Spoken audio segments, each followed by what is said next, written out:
আমার মা শিকারি মোড়া। আমি পরিবারের সাথে যোগাযোগ করছি আমরা।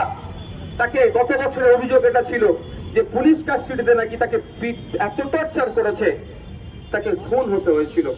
তার পরিবার এই অভিযোগ তুলেছে। শিকারি মোড়ার কেসটা আর আমাদের আবু সিদ্দিক আলমের কেসটা নিয়ে আমরা খুব তাড়াতাড়ি সুপ্রিম কোর্টে যাচ্ছি। আইনি লড়াই করবো। অনেক হয়েছে, তা বন্ধ করতে হবে। বন্ধুগণ যারা উপস্থিত হয়েছেন, শুধুমাত্র এই ধরনের এই ঘটনা নতুন ঘটনা নয়। মাস 6 আগে রাজস্থানের থেকে তুলে নিয়ে গিয়ে হরিয়ানার বর্ডারে এই ধরনের পিটিয়ে হত্যা করে খুন করেছে।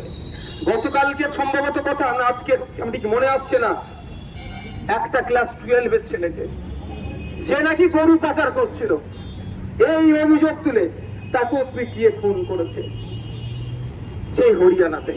25 কিলোমিটার তাকে তাড়িয়ে নিয়ে গিয়ে পিটিয়ে খুন করেছে এই উগ্রবাদীরা, সন্ত্রাসবাদীরা। হ্যাঁ, আমি সন্ত্রাসবাদী বলছি। এটা তাদের কর্মকাণ্ড দেশের আইন বহির্ভূত, তাদের কর্মকাণ্ড সংবিধান বহির্ভূত।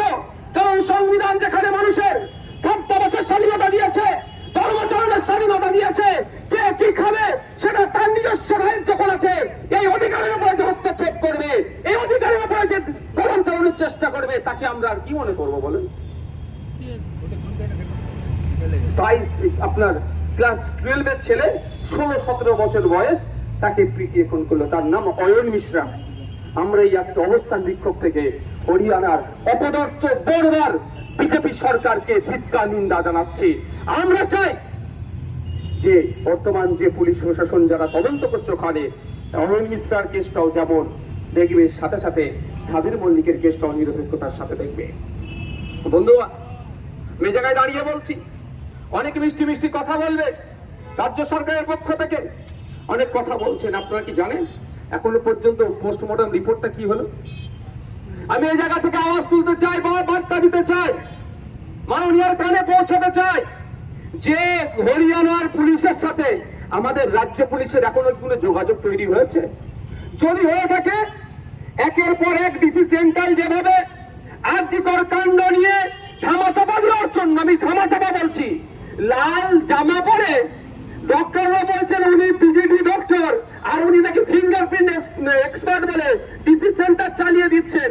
তাও বলছে ধামাচাপা দেওয়ার জন্য সকাল বিকাল যেভাবে প্রেস কনফারেন্স করছেন, আগামী দিনে আমি আশা করব হরিয়ানা পুলিশের সাথে আমাদের রাজ্য সরকার, রাজ্যের পুলিশের এই কেসটাকে নিয়ে কতটা ডায়লগের বিনিময় হয়েছে, কি আপডেট আছে, সেটাও তিনি তার পুলিশকে দিয়ে প্রেস কনফারেন্স করাবে। এবং সাথে সাথে পোস্টমর্টম রিপোর্টে কি এসেছে না এসেছে সেটাও আমরা জনমানুষে নিয়ে আসবে আমার রাজ্যের পুলিশ, হরিয়ানা পুলিশ থেকে কাছ থেকে নিয়ে। এটা আশা করতে পারি তো নাকি ভাই? এটা তো লিগাল ডিমান্ড আমাদের। শুধু যাচ্ছে, এখন একটা বোর্ড হয়েছে, বোর্ডটাও আমার জন্য হয়েছে। আমি গর্ব করে বলছি, ভাঙড়ের মানুষকে ধন্যবাদ জানিয়ে বলছি, ভাঙড়ের মানুষ নির্বাচিত করে আমাকে বিধানসভায় পাঠিয়েছিল। আমি পরিযায়ী শ্রমিকদের দুর্দশার কথা ভেবে বলেছিলাম এই বোর্ড গঠন করতে, যেখানে সুবিধা অসুবিধা হবে বোর্ডের সাথে যোগাযোগ করবে। কিন্তু বোর্ডের যারা দায়িত্বশীলেরা আছে সম্পূর্ণরূপে তারা ব্যর্থ।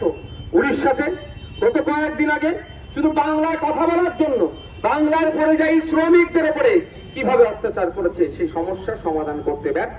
মহারাষ্ট্র, কর্ণাটক, বিভিন্ন রাজ্যে আজকে বাংলা শ্রমিকদের উপরে অত্যাচার নেমে আসছে। রাজ্য সরকারের না কোনো নির্দিষ্ট পলিসি আছে, না বোর্ড তার এই সমস্যা সমাধানে তৎপরতা দেখাচ্ছে। কি হচ্ছে বোর্ডের পক্ষ থেকে দেখছি কি হচ্ছে, যারা দায়িত্বশীলেরা যখন লাশ হয়ে বাড়ি ফিরছে, কাছে গিয়ে একটা ছবি তুলে আর রাজনৈতিক বড় বড় ভাষণ দিয়ে ছেড়ে দিচ্ছে। তাই যারা বোর্ডের দায়িত্বশীল আছেন তাদেরকেও বলতে চাই যে আপনারাও আপনাদের